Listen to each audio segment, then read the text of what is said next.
नमस्कार साथियों, मेरा नाम कैलाश सिंह भोला। मैं आज आपको भारतीय संसद इंडियन पार्लियामेंट के बारे में कुछ ज्ञान देना चाहूँगा। इंडियन पार्लियामेंट क्या चीज़ है, इंडियन पार्लियामेंट का भारतीय राज्य व्यवस्था में क्या योगदान है, इसी पे हम प्रकाश डालेंगे। चलिए हम चलते हैं अपने टॉपिक की तरफ। पार्लियामेंट, इसे हिंदी में कहते हैं संसद, भारतीय राज्य व्यवस्था का एक बहुत महत्वपूर्ण अंग है और इस संसद के तीन बहुत महत्वपूर्ण अंग हैं। जब हम संसद के हाउस की बात करते हैं, when we talk about the houses of Indian parliament, we should concentrate about the Lok Sabha and Rajya Sabha. तो ये क्लियर है बच्चों कि भारतीय संसद मिलकर बनती है लोकसभा।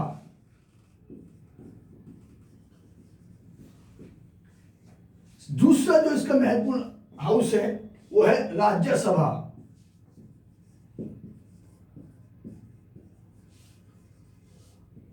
और तीसरा जो महत्वपूर्ण अंग है वो है इंडियन प्रेसिडेंट। जब कभी भी आप संसद के बारे में पढ़ेंगे, समझेंगे, आपको इन तीन अंगों के बारे में बहुत खास अध्ययन करना पड़ेगा। इन तीन अंगों के बारे में भारतीय संविधान में क्या उल्लेखित है, क्या लिखा हुआ है, कौन से अनुच्छेद इनके बारे में है, उनके बारे में हम ज्ञान प्राप्त करेंगे। मेरे पढ़ाने का स्तर इस तरह से रहेगा कि वो बच्चे जो सामाजिक ज्ञान विषय से बहुत अच्छे से दूर जा चुके हैं, उनके डायरेक्ट संपर्क में नहीं है, वो भी इनको समझ लें। एक बच्चे जो आर्ट्स संकाय के होते हैं, कला संकाय के होते हैं, उनको इनके बारे में बहुत पता होता है, लेकिन ये कॉम्पिटिटिव एग्जाम के रेफरेंस से बताया जा रहा है। तो मैं आपको पार्लियामेंट के अर्थ से लेकर इनके क्या मतलब होते हैं, क्या रोल है, क्या इनकी योग्यता है, भारतीय संसद के कौन से अनुच्छेद में इनका उल्लेख किया गया है, कैसे इनकी संरचना होती है, कैसे इनका गठन होता है, वो सब मैं आपको बताना चाहूंगा। तो पहले बात करेंगे meaning of Indian parliament. Simple भाषा में अगर मैं बताऊं, very simple language, the parliament is an important organ of the government that makes the law. कानून बनाने की महत्वपूर्ण शाखा ये होती है इंडियन पार्लियामेंट। यानी आप ये कह सकते हैं, बच्चे क्वेश्चन करते हैं कि सर लॉ बनते कहां पर हैं, तो आप समझ लीजिए कानून बनने का जो महत्वपूर्ण स्थान है वो है पार्लियामेंट, जिसे हिंदी में कहते हैं संसद। इसको इंडियन लेजिस्लेचर भी कहते हैं, भारतीय संसद भी कहते हैं इसको। संसद के जो है तीन अंग है महत्वपूर्ण। देखो, जब आप बच्चों आपके एग्जाम में क्वेश्चन आते हैं how many houses of the Indian parliament, तब आप केवल लोकसभा और राज्यसभा की बात करेंगे। लेकिन जब क्वेश्चन ही आ जाए भारतीय संसद के कितने अंग हैं, तो आपको इन तीनों के बारे में बताना पड़ेगा। अब क्वेश्चन ये आता है भारतीय संविधान में जब इनका उल्लेख किए रखा है, ये याद रखिए बच्चों, these are the constitutional body. अब एक क्वेश्चन और आ गया, कॉन्स्टिट्यूशनल बॉडी का मतलब क्या होता है? कॉन्स्टिट्यूशनल बॉडी को हिंदी में कहते हैं संवैधानिक संस्थाएं। वो संस्थाएं जिनका उल्लेख भारतीय संविधान में किया गया है। तो मैं बता दूं आपको, अनुच्छेद 79, आर्टिकल 79 क्लियर कहता है, भारत की संसद की संरचना की व्याख्या करता है। रिपीट कर रहा हूं, भारतीय संविधान के अनुच्छेद 79 के अंतर्गत it is clearly mention in the Indian constitution that article 79 defined for making the law we have a parliament. हमें पास एक पार्लियामेंट होगी, एक संसद होगी, जो दो हाउसेस से मिलाकर, और अगर हम अंक की बात करें तो लोकसभा, राज्यसभा और माननीय राष्ट्रपति जी को मिलाकर पूरी बनती है।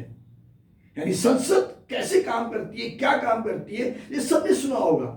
संसद कानून बनाती है। कानून तभी पूरा माना जाता है जब उस पर माननीय राष्ट्रपति जी के हस्ताक्षर हो जाए। जब तक वो विषय, उस विषय पर जब तक राष्ट्रपति जी की मोहर नहीं लग जाती, हस्ताक्षर नहीं होती, वो विधेयक कानून नहीं माना जाता है।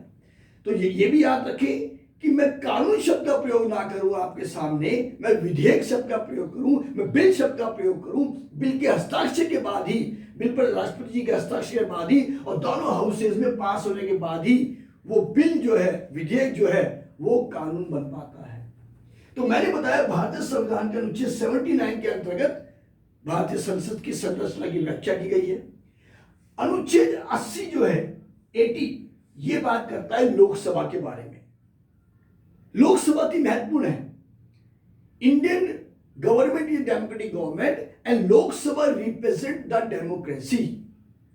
लोकसभा जो है इंडियन डेमोक्रेसी को रिप्रेजेंट करती है, ये आप समझ लीजिए। क्योंकि हम जानते हैं कि लोकसभा के जितने मेंबर्स हैं, मैं जानकारी बता दूं क्योंकि मेरे पूरे टॉपिक में ये चीजें आएंगी क्रमबद्ध।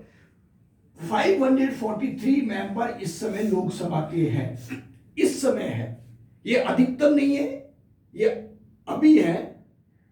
और इसमें से 2 मेंबर जो है वो एंग्लो इंडियन कैटेगरी के राष्ट्रपति महोदय इनको मनोनीत करते हैं। मनोनीत का मतलब हो गया नॉमिनेट करना, वो इलेक्टेड नहीं होते हैं। इसलिए जानकारी के लिए बता दूं कि 2 मेंबर किसी भी बिल के पास होने में उनके वोटिंग का कोई मूल्य नहीं होता है, क्योंकि वो मनोनीत होते हैं। यहां पर एक प्रश्न और उठता है कि उन जो 2 मेंबर्स को जब वोटिंग का अधिकार ही नहीं किसी बिल में, तो फिर उनको इन पार्लियामेंट का सदस्य क्यों बनाया गया है? देखिए, ये आंग्ल भारतीय समुदाय के होते हैं जिन्हें हम एंग्लो इंडियन कहते हैं, और ये वो लोग होते हैं जो आजादी से पहले भारत में रहते थे।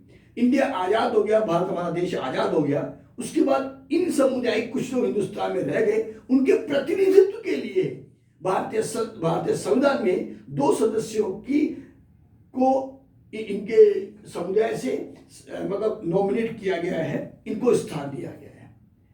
तो मैं अपने मूल सब्जेक्ट पे वापस आता हूं, भारतीय संसद पार्लियामेंट, और हम एक एक करके, इसके 2 हाउसेज हैं, लोकसभा राज्यसभा 2 हाउसेज हो गए, अंक 3 हो गए, लोकसभा राज्यसभा और प्रेसिडेंट। यहां तक मेरे ख्याल से आपको जानकारी समझ में आई होगी। अब मैं चलता हूं लोकसभा के बारे में। लोकसभा के बारे में बहुत कुछ ज्ञान आप लोगों को होगा, समाचार पत्रों के माध्यम से आपके अध्यापकों ने इसको बारे में समझाया होगा, आप भी कुछ पढ़ के आए होंगे। लोकसभा जो है ये अपने आप में लोअर हाउस है, पहले तो आप ये समझ लीजिए। और ये this is not a permanent house, ये परमानेंट हाउस नहीं है, कभी भी ये डिसॉल्व हो सकता है। लोकसभा के सदस्य की बात करें तो 543 मेंबर लोकसभा के हैं। ये 543 मेंबर जो है these are the elected means directly elected. हर भारतीय जो 18 साल 18 एंड अबव एज का है वो इनके लिए वोट डाल सकता है। और इनके मेंबर्स को हम कहते हैं, लोकसभा के मेंबर्स क्या क्या कहेंगे हम लोग? MP, member of parliament. Rajya Sabha के मेंबर भी मेंबर ऑफ पार्लियामेंट ही कहलाते हैं, और ये भी मेंबर ऑफ पार्लियामेंट ही कहलाते हैं। अब बात आती है कि लोकसभा का गठन कैसे होता है। देखिए प्यारे बच्चों, साथियों, मैंने बताया लोकसभा के लोअर हाउस है, और इसके जो चुनाव है, इनके सदस्यों के जो चुनाव है, उस चुनाव प्रक्रिया को आम चुनाव प्रक्रिया कहा जाता है। और इस चुनाव की खास बात यह है कि इनके चुनाव के बाद भारत में नई सरकार बनती है जिसका मुखिया प्रधानमंत्री होता है। तो अब एक क्वेश्चन आता है, बच्चे पूछते हैं कि क्या लोकसभा इलेक्शंस को हम लोग प्रधानमंत्री का चुनाव कह सकते हैं? बिल्कुल कह सकते हैं, क्योंकि लोकसभा के चुनाव के द्वारा ही नए प्रधानमंत्री कार्यभार संभालते, प्रधानमंत्री का चयन होता है। तो लोकसभा की मैं बात कर रहा था आपसे, 543 मेंबर, और मैं एक बार वापस रिपीट कर दूं, भारतीय संविधान के अनुच्छेद 80 के अंतर्गत लोकसभा के गठन के बारे में बताया गया है कि लोकसभा क्या होती है। कौन लोग इसमें भाग ले सकते हैं? जिनकी उम्र 25 एंड अबव,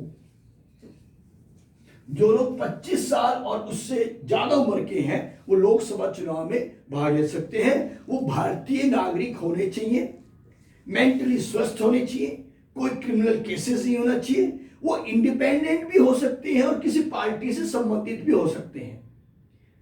कोई पार्टी का टिकट देती है उनको, तो पार्टी के उम्मीदवार कहलाएंगे।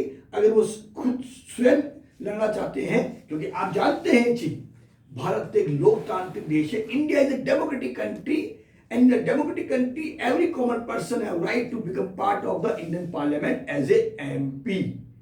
हाँ बच्चों, आप भी जो 25 ईयर के से ऊपर एज के हैं, वो सब इसके चुनाव में खड़े हो सकते हैं, कैंडिडेट बन सकते हैं।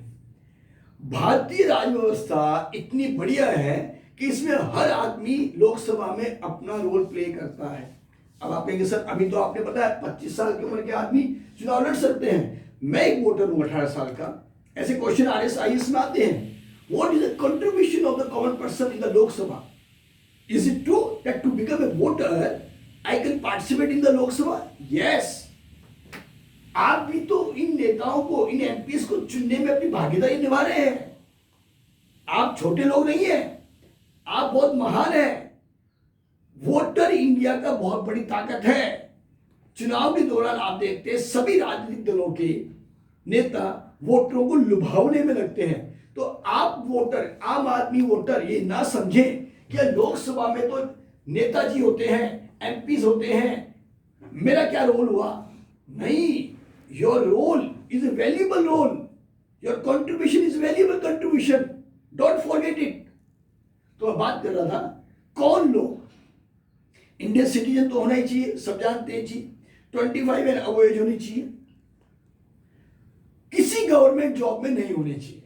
यानी इसके लिए कॉन्स्टिट्यूशन में लिखा गया है the person who is going to become a candidate of Lok Sabha he should not be in the post of the profit. Post of the profit का मतलब ये होता है कि वह पर्सन जो लोकसभा के चुनाव में खड़ा होने जा रहा है, कैंडिडेट बनने जा रहा है, वो किसी सरकारी सेवा में, खुल के बोल रहा हूं, किसी सरकारी सेवा में नहीं होना चाहिए। अगर वो है तो नॉमिनेशन भरने से पहले उस व्यक्ति विशेष को त्याग पत्र देना पड़ेगा। ये बात आप मान लीजिए। हाँ, अगर आप किसी निजी कंपनी में काम करते हैं, खुद का व्यवसाय अगर आपका है, तो आपको उसको छोड़ देने की और त्याग पत्र देने की कोई आवश्यकता नहीं है। तो candidate should be age of 25 and above and not he should not taking any post of the profit. कोई ऐसी पोस्ट हो जो प्रॉफिट, जिससे पैसा आता हो, सरकारी आमदनी के तौर पे आता हो, नहीं होना चाहिए। ये था आपकी इंपॉर्टेंट योग्यता। इंडियन सिटीजन हो, कोई क्रिमिनल केसेस नहीं होने चाहिए आपको, और आजकल तो चुनाव से पहले आपको अपनी संपत्ति का ब्यौरा देना पड़ता है। ये सब सामान्य बातें हैं जो आप समाचार पत्रों के माध्यम से जानते होंगे। इलेक्शंस हुए, इलेक्शन में आपको वोटर वोट डालते हैं, चुनाव के नतीजे आते हैं, और फिर आप MP कहलाते हैं, मेंबर ऑफ पार्लियामेंट कहलाते हैं थ्रू द लोकसभा। एक सामान्य सी बात थी, मैंने बताई कि लोकसभा के मेंबर कैसे बने।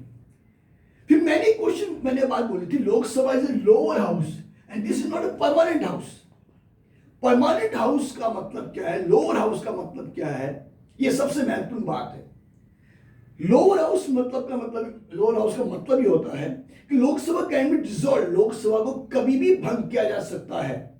कैसे, इसको समझिए, बहुत महत्वपूर्ण है।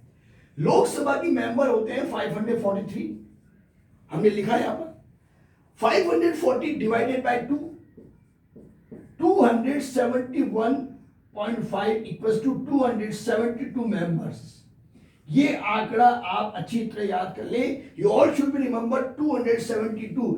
अखबारों में, मीडिया में, प्रिंट मीडिया में, इलेक्ट्रॉनिक मीडिया में चुनाव के बाद जो समाचार बोलते हैं, जो उद्घोषक होते हैं, न्यूज रीडर्स होते हैं, वो बार बार आपको एक चीज बताते रहेंगे, ये जादुई आंकड़ा, ऐसा बोला जाता है ना बच्चों, ये जादुई आंकड़ा कौन सी पार्टी लेके आ रही है। अब आप सोचते हैं जादुई आंकड़ा क्या है, मैं इसके लिए आपको थोड़ा विराम दूंगा, बताऊंगा कि लोकसभा में out of 543 which party win 271.5 divide करेंगे तो इतना ही आएगा।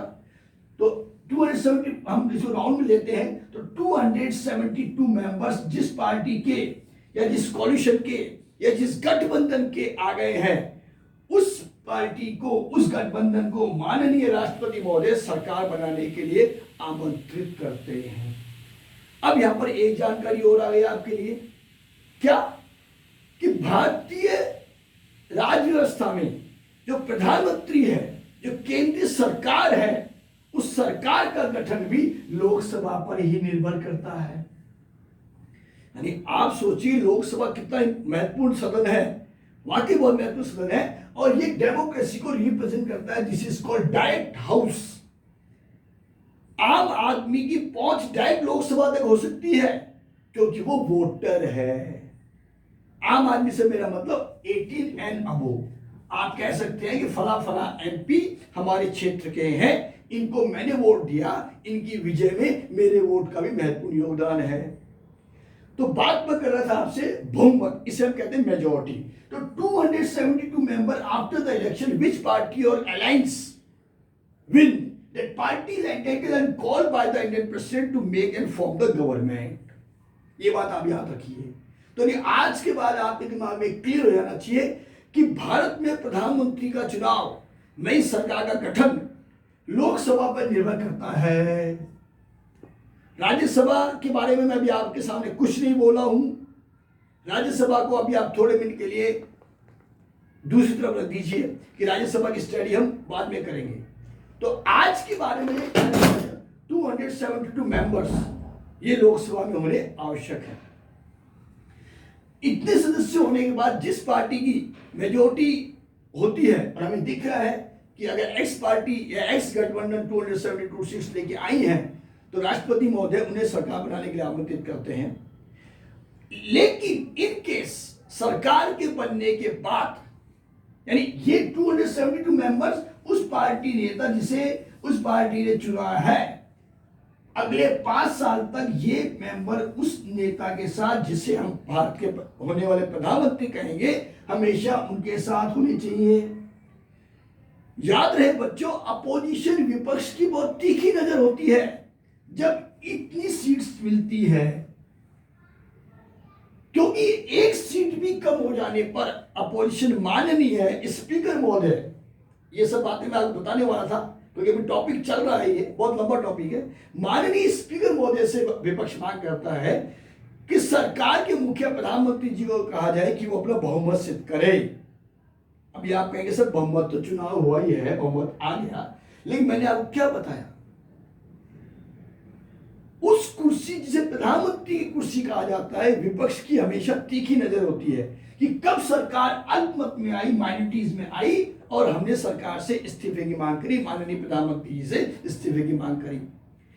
अब मेरे क्वेश्चन का यहां पर जवाब आता है, why Indian parliament, why Lok Sabha is called uncertain house, अनिश्चित सदन क्यों कहा जाता है? क्योंकि अगर 272 की जगह 271 सीट हो गई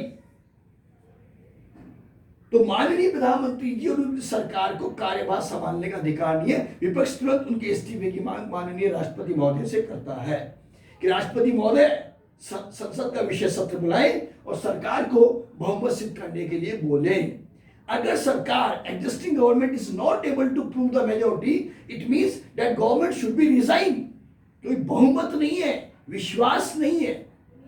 इस छोटी सी बात को समझाने के लिए मैं आपको एक एग्जांपल देता हूं, उदाहरण देता हूं। अभी आप बड़े बच्चे हो गए, सारे कॉलेज यूनिवर्सिटी पढ़ रहे हैं, क्योंकि ये वीडियो बेसिकली उन्हीं के लिए।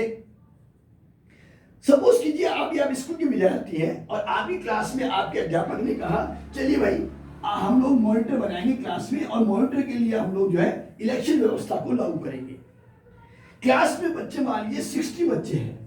राम और श्याम 2 कैंडिडेट जो मॉनिटर के चुनाव में खड़े हो रहे हैं। तो आप देख लीजिए राम और श्याम दोनों को कितने वोट चाहिए? दोनों को 31 वोट चाहिए आउट ऑफ दिस 50%। तो 30 हो गया, इसमें एक और जोड़ेंगे कि बहुमत के लिए आधे से एक ज्यादा होना चाहिए। तो 31 वोट अगर राम को मिले हैं तो श्याम को मिले हैं 29।